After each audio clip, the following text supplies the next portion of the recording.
Yo, what's up mga kaibigan? Nalina tayo magkwentuhan. So ito na nga pinag-uusapan pa lamang natin kahapon na madalas nga sa mga championship teams ay healthy sila. At kung titingnan natin ngayon ang standings ay malaki ang agwat ng Boston Celtics sa lahat ng team. Ngunit tinamaan pa nga sila ng injury bug ngayon na malapit nang sumapit ang playoffs. Kanina nga sa game nila kontra sa Chicago Bulls ay muling na mahinga si Jrue Holiday for the 4th straight game.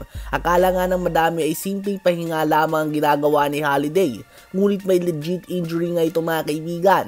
Hindi nga daw nito maramdaman ang kanyang left arm. Sa ngayon, ang tanging player na may singsing sa lineup ng Celtics ay out indefinitely. Ibig sabihin ay hindi nila tiyak kung hanggang kailan ba ito na magpapahinga. Pwedeng mabilisan lang o kaya naman matagalan.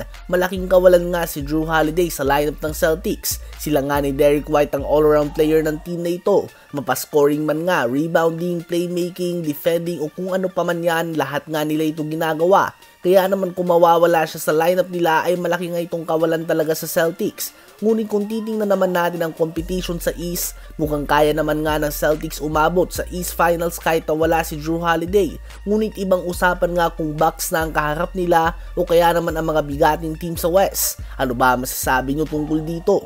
Ngayon ay tumungo naman tayo kay LeBron at sa Lakers dahil sa kanilang panalo kahapon sa pagkakatalo ng Golden State Warriors. Nagkaroon na nga sila ng dalawang panalo na agwat sa kanilang karibal. Ganun pa man ay medyo malayo pa din nga ang 8th, 7th and 6th seed na halos pantay-pantay ang record. Kailangan nga ng Lakers na manalo ng mga games and at the same time ay umasa na matalo ang ibang teams. Ganun pa man nang matanong nga sa LeBron tungkol sa pwestuhan ng mga teams ngayong malapit nang magsimula ang playoffs. Ayon sa 4-time champion ay wala naman siyang pakialam dito. Wala na nga daw silang magagawa kung patuloy na maglalaro ng magandang ibang mga team. Iisipin lang nga daw nila ang mga bagay na kaya nilang ikontrol, which is to win as many games as possible.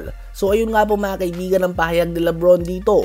Ang Lakers ay may tough next 2 games nga sa kanilang schedule. Makakaharap nila ang malakas na opensa ng Indiana Pacers at masusundan naman yan ng championship caliber team ng Milwaukee Bucks. And again, bawat talo at panalo at this point of the season ay may epekto nga sa standing ng bawat team.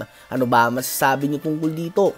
Isama na din natin sa update na ito na inuwi ng Sacramento Kings ang close win laban sa Orlando Magic sa score na 109-107, 31 points, 7 rebounds si De'Aaron Fox, 22 points, 7 rebounds si Keegan Murray on 6 of 7 shooting sa 3 points, 21 points, 14 rebounds and 8 assists din si Sabonis, at 19 points, 5 rebounds and 6 assists naman si Keon Ellis. Swerte nga ng Kings at nakuha pa din nila ang panalo sa game na ito kahit na 0 points on 0 of 11 shooting sa field at negative 22 sa plus-minus ang leading 6-man player of the year candidate Malik Monk.